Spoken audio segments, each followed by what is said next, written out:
আমরা বাংলাদেশকে একটা ম্যানুফ্যাকচারিং হাবের মতো করে করতে চাই, একটা ফ্যাক্টরি বানাতে চাই, এবং on the basis of the fact যে আমাদের একটা ভেরি ইয়াং পপুলেশন আছে, তাদের এমপ্লয়মেন্ট জেনারেশন করতে হবে, তাদেরকে ব্যবসা করার ব্যবস্থা করে দিতে হবে, বিনিয়োগ ব্যবস্থা উন্নতি করতে হবে।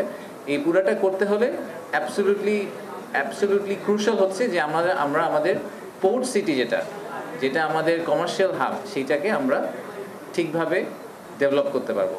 সো ঢাকাকে নিয়ে অনেক কথাবার্তা হয় বাংলাদেশে। ঢাকা হচ্ছে বাংলাদেশের অফিসিয়াল ক্যাপিটাল, কিন্তু আপনার হিস্টোরিক্যালি আপনি যদি হিস্ট্রির পিছিয়ে যান তাহলে দেখবেন যে চিটাগং কিন্তু অনেক বেশি প্রমিনেন্ট ইন গ্লোবাল ল্যান্ডস্কেপ। ওই পর্তুগিজরা যখন এসেছে, তার আগে যখন ব্রিটিশরা এসেছে, সেকেন্ড ওয়ার্ল্ড ওয়ার হয়েছে, সবসময় Chittagong was very important because of the geography we have. তো এইখান থেকে আমি আজকে দুপুরেও বলেছি যে যদি বাংলাদেশের এই অ্যাম্বিশনকে সাকসেসফুল করতে হয় তাহলে চিটাগংকে সাকসেসফুল করতে হবে।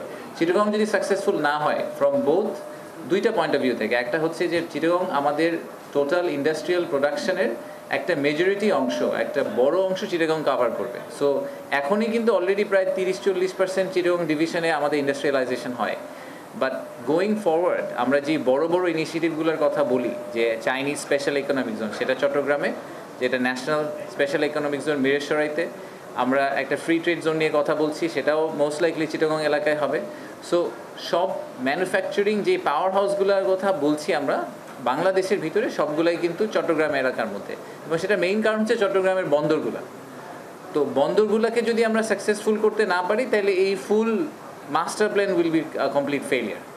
আমাদের এক্সিস্টিং ইনভেস্টররা কিন্তু আমাদেরকে সবসময় কনস্ট্যান্টলি একই ফিডব্যাক দিয়ে আসেন। আপনারা কোরিয়ান ইপিজেডের গল্প বিনিয়োগ সম্মেলনের সময় শুনেছেন যে ওনারা বলেছিল যে ওনারা ফার্স্ট অর্ডারটা ভিয়েতনামে পাঠান, কারণ ভিয়েতনামের এই লজিস্টিক্সটা অনেক বেটার আমাদের চেয়ে। তো লজিস্টিক্স বেটার করতে হলে আমাদের এই পোর্ট ক্যাপাসিটি বাড়ানো এবং পোর্টের এফিসিয়েন্সি বাড়ানো, এই পয়েন্টটা খুব ইম্পর্টেন্ট।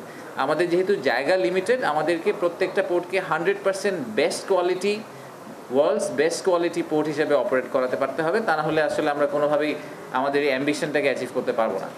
তো এই কারণে আমার ওভারঅল যে কান্ট্রি ইনভেস্টমেন্টের যে ল্যান্ডস্কেপ, সেটা লোকাল ইনভেস্টার হোক আর ফরেন ইনভেস্টার হোক, তাদের সবার যে ইনভেস্টমেন্টের যে বিজনেস কেস, সেই বিজনেস কেসটাকে সাকসেসফুল করতে হলে আমাকে চিটাগংকে সাকসেসফুল করতে হবে, স্পেসিফিক্যালি চিটাগংয়ের পোর্টগুলোকে সাকসেসফুল করতে হবে। এই কারণে আমার চট্টগ্রাম ভিজিট করা বিরাট চেয়ারম্যান হিসাবে।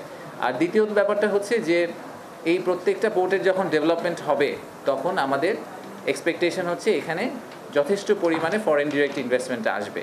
যেগুলো গ্রিনফিল্ড পোর্ট সেগুলোতেও ফরেন ডিরেক্ট ইনভেস্টমেন্ট আসবে, যেগুলো ব্রাউনফিল্ড পোর্ট সেগুলোরও আসলে কিন্তু মেশিনারি এখন কমপ্লিটলি একটা ডিফারেন্ট স্টেটাসে চলে গেছে। এখন রোবোটিক আর্ম দিয়ে অনেক কিছু করেন।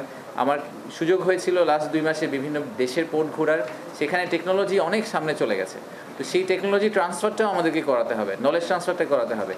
ইভেনচুয়ালি গোলটা কী হওয়া উচিত যে আমাদের পোর্টে যারা ওয়ার্কার, আমাদের পোর্টে যে লেবারটা আছে, কেন আমরা এটা ভাবতে পারছি না যে আমাদের পোর্টে যে লেবারদেরকে কোনো একটা বিদেশি কোম্পানি ট্রেন করবে, তারা এই লেবারদেরকে নিয়ে গিয়ে রটারড্যামে অপারেট করাবে না, ইয়োকোহামাতে অপারেট করাবে না, দুবাইতে তাদেরকে নিয়ে যাবে না।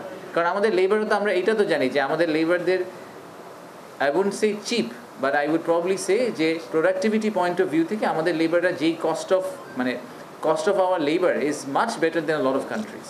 তো তাই যদি হয়ে থাকে, এই লেবারদেরকে আমরা যদি একই স্কিল লেভেলে নিয়ে আসতে পারি, তাহলে কিন্তু এই লেবারদেরকে আমাদের ভবিষ্যতে তাদেরকে ট্রেন আপ করে এই পোর্ট অপারেশনের পুরো ইন্ডাস্ট্রি, গ্লোবাল যে ইন্ডাস্ট্রি, এটা কিন্তু একটা হিউজ ইন্ডাস্ট্রি। গ্লোবাল পোর্ট অপারেটররাই আমাদের লোকজনকে নিয়ে অন্য দেশে পোর্ট অপারেট করাবে। That should be our vision, our ambition. আমরা we should not be bound to Bangladesh only, but বাংলাদেশের স্টোরিটাকে সাকসেসফুল করানোর জন্য we need all the best ports in the world to operate in Bangladesh. আমরা ক্যাপাসিটিতে কোনোদিনই ভিয়েতনামের সাথে ফাইট করতে পারবো না, কারণ আজকে আপনারা ওখানে ছিলেন, আমি বলেছি the number of ports they have is 44, 44টা port আছে, এবং তাদের হ্যান্ডলিং ক্যাপাসিটি হচ্ছে 47 TEU।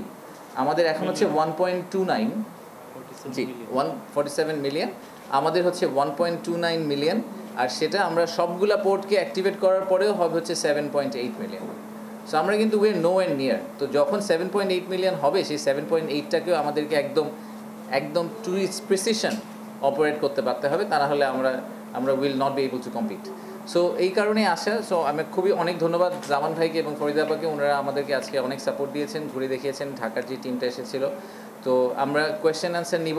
তো আমি অ্যাগেন অ্যাজ আই সেড, আপনাদের কাছে মাথায় রাখতে হবে যে let's not look at one asset. আমরা একটা ছোট্ট লোকেশনের কথা চিন্তা না করে আমরা চিন্তা করি যে একটা পোর্টকে যখন আমি অ্যাক্টিভেট করব সেই পোর্টটার আসলে ন্যাশনাল লেভেলে কি ইম্প্যাক্ট হবে, সেই ন্যাশনাল ইম্প্যাক্টের কথা চিন্তা করে আমাদের এই ডিসিশনগুলো নিতে হবে। Of course we need to make sure যে our jobs are protected, of course we need to make sure যে our worker rights are fully protected. এটাকে এনশিওর করে যদি আমরা বেটার কোয়ালিটি পোর্ট অপারেট করতে পারি, that would be a big win for us.